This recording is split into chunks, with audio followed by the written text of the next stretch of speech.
फिर जो अपना शोक संकलित परिवार है उसके पास शोक व्यक्त करने के लिए राजेंद्र सिंह जून जी जाएंगे, क्योंकि मैं मेरी तरफ से बात करा के शोक प्रकट करेंगे। कई हलकों में जाना है, चुनाव चल रहा है पूरे प्रदेश में, आप जानते हैं।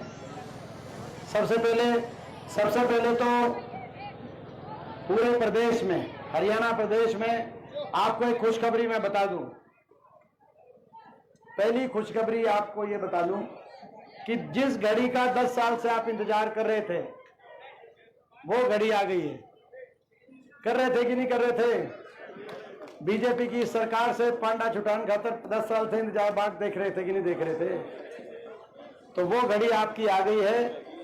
और दूसरी मैं आपको खुशखबरी एक और बता दूं, हरियाणा के कोने कोने से आज एक ही आवाज आ रही है, बीजेपी की एक खट्टर सरकार और नायब सिंह सरकार जारी है और हुड्डा साहब के नेतृत्व में कांग्रेस पार्टी की सरकार आ रही है। ये पूरे हरियाणा कोने कोने से में एक माहौल बना है। हर जिले से आप रिपोर्ट लो, आपको वहीं से खबर आएगी। आपने लोकसभा चुनाव में देखा, हमारे केवल 5 सांसद ही नहीं आए कांग्रेस पार्टी के इस बार हरियाणा से, लेकिन भारतीय जनता पार्टी से कहीं ज्यादा मत प्रतिशत और ज्यादातर विधानसभा सीटों पे बढ़त कांग्रेस पार्टी को मिली। बड़ी मुश्किल से ये मौका आया है। बीजेपी के कुशासन और अहंकार और भेदभाव की जो बीजेपी की रणनीति रही है, उस शासन का अंत करने का ये मौका आया है। मैं अपने गांव के, जागोदा गांव के बड़े बुजुर्गों से पूछना चाहता हूं, भाई ये मौका चुकोगे तो नहीं? मैं आपसे पूछना चाहता हूं भाई, 100 बात की ये बात है, बड़ी मुश्किल से मौका है, क्योंकि अगर अपन चूक गए मौका, एक बार ये जो भाई साहब ये अगर मौका अगर चूक गए तो मैं ये कह सकता हूं आपको, तो फिर इतिहास आपको, हमको, इस इलाके को इतिहास माफ नहीं करेगा। इतिहास के पन्नों में आपकी हमारी जगह भी नहीं बचेगी अगर ये मौका चूक गए। इस बात को आप समझना। ये लड़ाई हम लड़ रहे हैं, संघर्ष कर रहे हैं कैसी सरकार से, जिस सरकार ने 10 साल में हरियाणा का भट्टा बिठाने में कोई कसर नहीं छोड़ी। ठीक कह रहा हूं, गलत कह रहा हूं? भाई सच्ची सच्ची बताना, सारा काम खड़ा जा खुदा। सीख लिए बीजेपी से या कसर बाकी रह रही है? 5 साल इनमें और देना चाहोगे? इनके लाइसेंस को, इनके बीजेपी के लाइसेंस को रिन्यू करोगे या कि इसने लाइसेंस ने कैंसिल करोगे? नहीं बताओ भाई, क्योंकि कहीं हम गलत फहमी में हो, कहीं ऐसी कोई बात हो मंशा, तो हम पहले ये कह रहे लाइसेंस में पाड़ेंगे, क्योंकि इन्होंने बड़ा नुकसान किया हरियाणा का। 10 साल पहले जो हरियाणा विकास का प्रतीक था, खुशहाली का प्रतीक था, आज वही हरियाणा 10 साल की बीजेपी की सरकार के बाद देश में नंबर 1 बन गया बेरोजगारी में, देश में नंबर 1 बन गया हरियाणा अपराध दर में, क्राइम रेट देश में नंबर 1, नशे में देश में नंबर 1 बन गया हरियाणा। ये भारत सरकार द्वारा प्रकाशित इस सरकार के आंकड़े हैं। आज विकास की पटरी से तो इतना बुरी तरह उतरा हरियाणा की, एक काम बता दे बीजेपी, एक काम बहादुरगढ़ में कोई काम किया, पूरे हरियाणा में कोई काम किया हो, और काम करने की कोशिश भी करी हो। काम तो इनका वैसे चल गया, काम करने की कोशिश करी हो, ये बताएं। और मैंने कहा काम तो अगली बात है, काम करने की कोशिश भी करी हो। 10 साल में खट्टर साहब 10 साल मुख्यमंत्री रहे, 9.5 साल, एक दिन आए बहादुरगढ़, एक दिन, आप अंदाजा ये लगा लो, एक दिन। और अगर हुड्डा साहब के हाथ में कलम हो तो आपको पता है, हुड्डा साहब 10 दिन बहादुरगढ़ में आए तो उनका जी नहीं लगे, और मैं तो 10 घंटे बहादुरगढ़ में हो तो मेरा जी ना लगे। तो ये आपने पढ़ाई की, आप समझ सकते हैं। 10 साल में एक दिन आए, एक दिन, यानी कि उनको कोई दिल में दर्द ही नहीं था कि भाई यहां भी ये कोई इलाका है। 5 साल तो यहां से विधायक दे रखे थे आपने उनको, तो कितना नुकसान हुआ। मेट्रो का आखिरी खंभा जहां छोड़ के गए थे, 10 साल 81 किलोमीटर मेट्रो बनी थी हमारे समय, 4 शहर मेट्रो से जुड़े थे, बहादुरगढ़, गुड़गांव, फरीदाबाद और बल्लभगढ़। 10 साल में मेट्रो का एक खंभा, 1 इंच भी मेट्रो के आगे विस्तार नहीं हुआ। विकास के पटरी से इतनी उतरा हरियाणा। आज हरियाणा वासियों में बड़ा भारी सरकार के प्रति रोष और हरियाणा वासियों की बदलाव की भावना आज उमड़ के आई है, वो केवल इसलिए नहीं आई कि इन्होंने काम नहीं किया, मगर इन्होंने तो काम बिगाड़ने का काम किया। हर वर्ग का अपमान करने वाली ये सरकार साबित हुई। कोई ऐसा वर्ग नहीं जिस वर्ग को सड़क पे ना आना पड़ा हो, और कोई ऐसा वर्ग नहीं जिसका अपमान ना किया हो। किसान 1 साल तक बैठा रहा सड़क पे, 750 किसान की जान की कुर्बानी लेने वाली ये सरकार साबित हुई। कर्मचारी ओल्ड पेंशन स्कीम के लिए गया, कर्मचारियों पे लाठियां बरसाने वाली सरकार साबित हुई। सरपंच पंचायती राज के अधिकारों को लेकर सड़क पे गए, सरपंचों पे लाठीचार्ज, आंगनवाड़ी आशा वर्करों पे लाठीचार्ज। हमारी खिलाड़ी बेटियां, क्या कसूर था उन बेटियों का? 6 हमारी ओलंपिक विजेता, ओलंपिक मेडलिस्ट हमारी बेटियां, 6 बेटियों ने दिल्ली की सड़कों पे बैठकर जब न्याय मांगा तो सरकार ने उनको सड़कों पे घसीटने का काम किया। 6 महीने तक एफआईआर नहीं करी सरकार ने। जब सुप्रीम कोर्ट का धन्यवाद करते हैं, जो सुप्रीम कोर्ट के कहने पे एफआईआर हुई और आज दिल्ली के कोर्ट ने चार्जेस फ्रेम कर दिए एक आरोपी भाजपा के सांसद पे। केवल नारा था बेटी बचाओ बेटी पढ़ाओ और नारा बदल गया बीजेपी के सांसद बचाओ और बेटियों को दिल्ली की। क्या कसूर था इनका? और दिल्ली के 3 तरफ बसा हरियाणा, हम अपनी बेटियों को न्याय नहीं दिला पाए दिल्ली जाकर। 6 महीने तक बैठी रही वो बेटियां। आप सोच के देखो कितना अन्याय। सरकार का काम न्याय का तो कम से कम सरकार का काम होता है, अन्याय का काम, भेदभाव का काम सरकार का नहीं होता। कम से कम न्याय सरकार को करना होता है। अगर कुछ काम ना भी करे तो कम से कम न्याय करे, लेकिन इन्हें तो न्याय भी नहीं दिया, इतना अन्याय किया। और अन्याय वो करता है जिसको अहंकार हो, और इनका अहंकार 7वें आसमान पर। 10 साल किसी की सुनवाई नहीं की, हल्कों में ही नहीं गए। बताओ, बहादुरगढ़ जैसे हल्के में 10 साल में 1 दिन आए, बेरी में 10 साल में 1 दिन आए, बादली में गए ही नहीं, कलोई हल्के में तो 10 साल में, कड़ी सापला कलोई में 1 दिन आए ही नहीं 10 साल में। आप बताओ, तो ये अहंकार, और इसीलिए लोगों में रोष बना, इन सरकार के प्रति लोगों की भावना बनी कि बदलाव हो। और जब लोगों की ये भावना बनी कि बदलाव हो, और अहंकार इतना बढ़ गया इनका, अहंकार इतना बढ़ गया कि लोकसभा चुनाव से पहले संविधान तक पहुंच गए। बाबा साहब भीमराव अंबेडकर जी के संविधान तक पहुंच गए और कहा 400 पार का नारा, क्योंकि संविधान को हम तोड़ने का काम करेंगे। वो तो लोगों ने इनके घमंड को तोड़ा।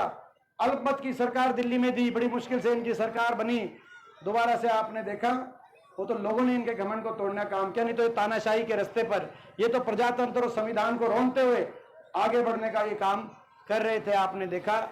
तो ये भाई बीजेपी के, और यही बीजेपी की रिपोर्ट कार्ड जब दिल्ली की इनकी हाईकमांड के पास पहुंची कि भाई हरियाणा में लोग नाराज हो चुके हैं, तो बीजेपी ने क्या किया? अपने मुख्यमंत्री का चेहरा इन इलेक्शन से पहले बदल दिया। बदल दिया कि नहीं बदल दिया मुख्यमंत्री का चेहरा? 10 साल जिस सेनापति को फौज की कमांड दे रखी थी, 10 साल जिस सेनापति को फौज की कमांड दे रखी थी, खट्टर साहब को, जैसे ही युद्ध का समय आया, इलेक्शन का टाइम आया और युद्ध के दिन का बिगुल बजा, सुबह का सूरज निकला, बीजेपी ने कहा इस सेनापति को हटाओ, दूसरे सेनापति को बिठाओ। यानी कितना उसने नुकसान कर दिया हरियाणा का। अपना मुख्यमंत्री बदल दिया, अपना उप मुख्यमंत्री बदल दिया, बीजेपी ने बदल दिया कि नहीं बदल दिया अपना उप मुख्यमंत्री? और उप मुख्यमंत्री बदलते ही उनको हटा दिया दुष्यंत चौटाला को, और उप मुख्यमंत्री बदलते ही दुष्यंत चौटाला का बयान आया, बीजेपी के सारे घोटालों के राज बताएंगे। खट्टर साहब का अगले दिन बयान आया, दुष्यंत चौटाला के घोटालों की जांच कराएंगे। मतलब दोनों मिलकर लूट गए 5 साल, उसके बाद बताओ। तो ये कहानी बनी, काम किया नहीं, हरियाणा को लूटने का काम किया। और उसके बाद बदल दिया मुख्यमंत्री का चेहरा, बदल दिया उप मुख्यमंत्री का चेहरा, अपनी कैबिनेट बदल दी सारी। प्रदेश अध्यक्ष धनखड़ साहब थे, उनको बदल दिया। इलेक्शन की तारीख बदल दी, इलेक्शन की, पहले नजदीक कर दी, फिर आगे कर दी। इलेक्शन की तारीख नजदीक कर दी, फिर आगे कर दी। भाई बीजेपी वालों, आप कुछ भी बदल लो, आप जो बदलना हो बदल दो। अब बहादुरगढ़ में अपना उम्मीदवार बदल दिया, यही काम किया बहादुरगढ़ में। आए भाई, इनको जो करना है वो बदल ले, ये जनता हरियाणा की सरकार ही बदलेगी, ये जनता ने फैसला कर लिया। ये जनता ने, बहादुरगढ़ की जनता ने ठाना है, बहादुरगढ़ की जनता ने ठाना है, हुड्डा साहब के नेतृत्व में कांग्रेस की सरकार को लाना और बहादुरगढ़ से राजेंद्र सिंह जून जी को जिताना। और मैं आप सबसे कहना चाहता हूं, कि भाई ये मौका है, चूकना मत। हो सकता है कुछ आपके बीच में आए, कुछ निर्दलीय के रूप में आपके बीच में आए। देखो कोई ये भी आप कह रहे हो कि कोई ये भी कह सकता है कि हम उनके साथ जाएंगे, ये कह सकता है। जो ये कहता है मैं उनसे कहना चाहता हूं, अगर साथ आना है तो अभी आ जाओ, हमारे साथ कैंडिडेट का समर्थन कर दो। और अगर आप अभी हमारी बात नहीं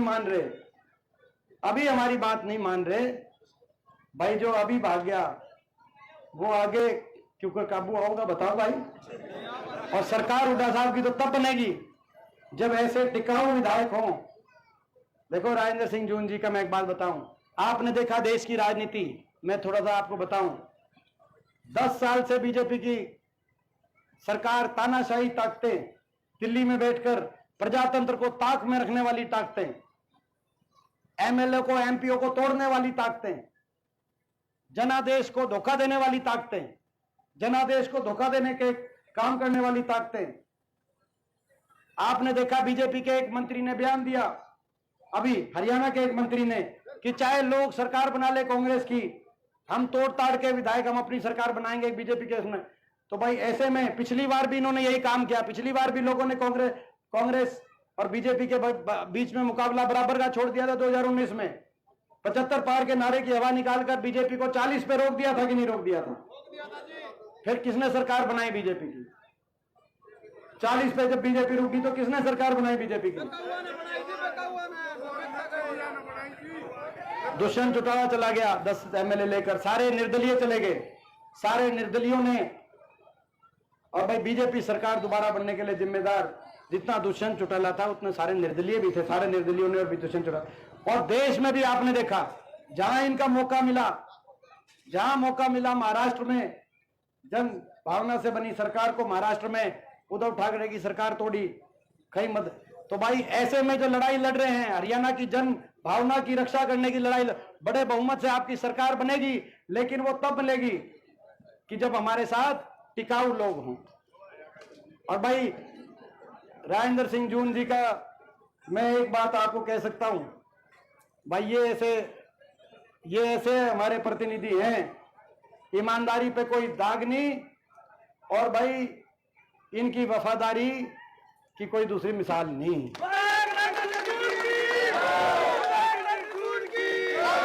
भाई बाकी कोई कितने जा सकता है। भाई मैं राजेंद्र जून जी के बारे में कह रहा हूं, मोदी क्या पुतिन भी आ जाए तो ये राजेंद्र जून को हमसे नहीं ला सकता, इसीलिए राजेंद्र जून जी को आपके बीच में हमें ऐसे आदमी चाहिए। आप समझ गए मेरी बात? भाई ये ऐसे आदमी चाहिए हमें, क्योंकि आज जन भावना है कि भाई हरियाणा में आपकी सरकार बने, मगर वो जन भावना को कोई, उस जन भावना की पीठ में कोई छुरा ना घोप जाए बीजेपी की साजिश षड्यंत्र से। इस बात की रक्षा करने की भी जिम्मेदारी आपकी और हमारी है। मैं अपने साथियों से कहना चाहता हूं जो निर्दलीय चुनाव लड़ रहे हैं, भाई वो आए साथ, अगर उनको जो है इलाके की अगर चिंता है, हरियाणा की चिंता है, आए, उनका पूरा मान सम्मान हम करें, अभी आके समर्थन दे, हम उनका पूरा मान सम्मान। ये कभी कभी समय होता है साथ देने का, ये इतिहास नहीं तो माफ नहीं कहेगा। ये जो लड़ाई बीजेपी से हम लड़ रहे हैं, अभी सरकार बनाने में हमारा साथ दें, उनके मान सम्मान में हम कोई कमी कसर नहीं छोड़ेंगे। लेकिन अगर वो आज हमारी बात नहीं मानते हैं तो मैं आपसे भी कहना चाहता हूं, तो उनको भी कहना चाहता हूं, अगर आज वो हमारी बात नहीं मानते हैं तो जनता भी उनको माफ नहीं करेगी, ये मैं कहना चाहता हूं। तो ये है भाई, ये बात आप सारी समझ गए। हमारी पहलवान जी कोई बात नहीं यार, बहुत बढ़िया, थैंक यू। तो अपना ये लड़ाई हरियाणा को बचाने की लड़ाई है, हरियाणा के नौजवान के भविष्य को बचाने की लड़ाई है, बाबा साहब भीमराव अंबेडकर जी के संविधान को बचाने की लड़ाई है, हरियाणा में जय जवान जय किसान के नारे को बचाने की लड़ाई है, हरियाणा में जय संविधान के नारे को ये बचाने की लड़ाई है। ये हरियाणा के नौजवान की लड़ाई है। और 1 महीने के बाद आपकी सरकार बनेगी हरियाणा में, और सरकार बनते ही सबसे पहला काम करेंगे, बड़े बुजुर्गों को देश में सबसे ज्यादा डंके की चोट पे 6000 बुढ़ापा पेंशन देने का काम। और हमारी माताओं बहनों को बड़े बुजुर्गों की पेंशन, तो पेंशन में तो सारी है, माता बहनें भी हैं, लेकिन पेंशन से जिसकी उम्र छोटी है, उन छोटी जो है 21 साल से उस उम्र तक की माताओं और बहनों को इतनी कमर तोड़ मोदी सरकार की, बीजेपी सरकार की महंगाई से बचाने के लिए 2,000 रुपये हर महीने की अलग से पेंशन बांधने का हमारी माताओं बहनों को हम काम करेंगे। हमारी महिलाओं के लिए ये काम करेंगे।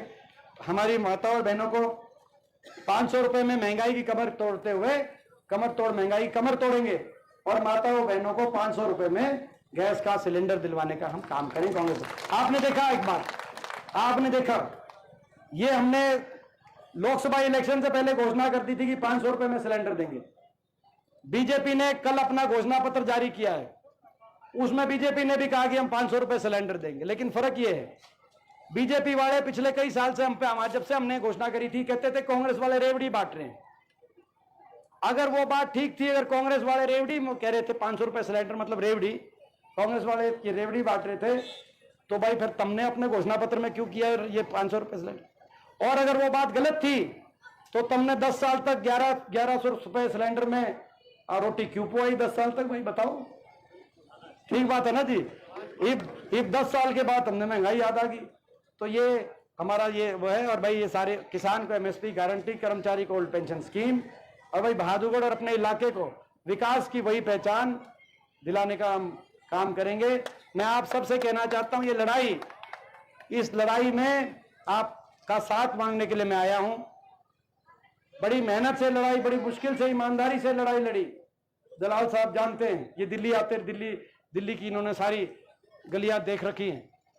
बड़ी मेहनत से लड़ाई लड़ी, आपको पता है 10 साल दिल्ली की सियासत की जहां जो है चौपाई बिछती है देश की संसद।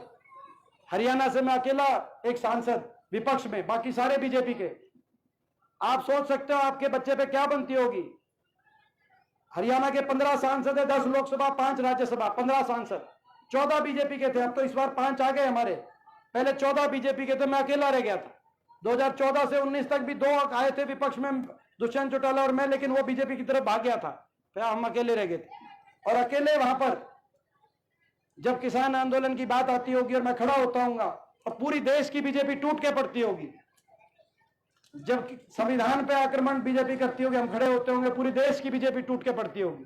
जब अपनी बेटियों पे अन्याय हो रहा था दिल्ली की सड़कों पर, और जब संसद में मैं खड़ा होता हूँ और आपके बच्चे पे पूरे देश की बीजेपी टूट के पड़ती होगी, क्योंकि वो उत्तर प्रदेश का सांसद था जो आरोपी था, लेकिन पूरे देश की फिर भी ईमानदारी से खड़े रहे, बड़े बड़े झुक गए। मेरे साथ संसद में 10 साल पहले जब इनकी सरकार आई तो उस समय मेरे साथ संसद में कहीं संधि सिंधिया बैठा था, कहीं दुष्यंत चौटाला बैठा था, लेकिन कोई भी इनके आग बड़े बड़े झुक गए, बड़े बड़े बिक गए, लेकिन हम खड़े रहे, अकेले पड़ गए। लेकिन मुझे पता था आपका आशीर्वाद आप साथ है। ये संघर्ष के बाद अब ये मौका आया है, इसमें आप मुझे अकेले मत पड़ने देना। भाई राजेंद्र जून जी को यहाँ पे आप बिठा के देना। ये बात है, ये मौका बड़ी मुश्किल से आया है।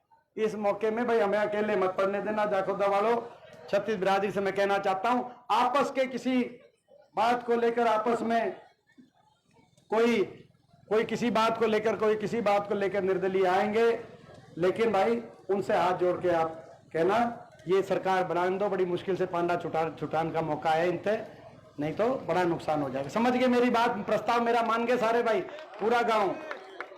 बहुत बहुत धन्यवाद आप पूरे गांव का, एक बार आपने इतना मान सम्मान दिया। मैं जून साहब से, और देखो ये जुकर बैठ गए ना जून साहब, ये जुकर बैठे हैं ना, यही खासियत है। ये जहां बैठे हैं ना वहां बैठे हैं, ये चाहिए जी, यह बात है। भाई इनको पूरा आप आशीर्वाद देना, इनका पूरा साथ देना। बहुत बहुत आप सबका धन्यवाद। अभी पवन सरपंच और पूर्व सरपंच आपको जाके एमपी साहब का गदा देके स्वागत कर रहे हैं।